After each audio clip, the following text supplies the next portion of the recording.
السلام علیکم۔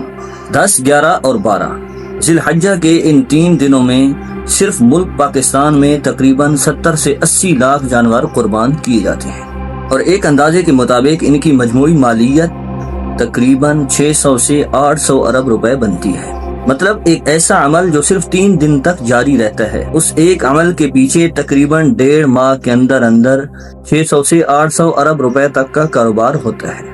یہ تو اندازہ ہے ان لوگوں کا جو جانوروں کی خرید و فروخت کے ساتھ تعلق رکھتے ہیں۔ اس کے علاوہ جانوروں کا چارہ بیچنے والے،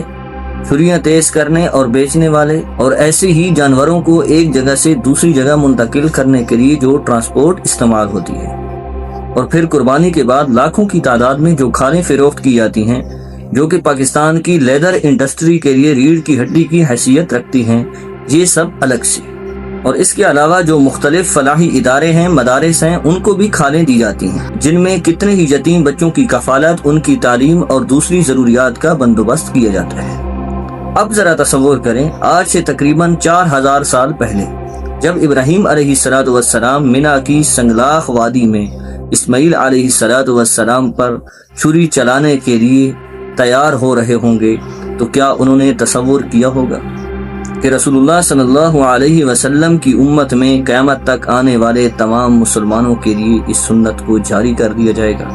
انسان کا کوئی بھی عمل جب اللہ تعالیٰ کے ہاں شرف قبولیت پاتا ہے تو اللہ تعالیٰ کی طرف سے ایسی ہی قدردانی دیکھنے کو ملتی ہے جس کا انسان تصور بھی نہیں کر سکتا۔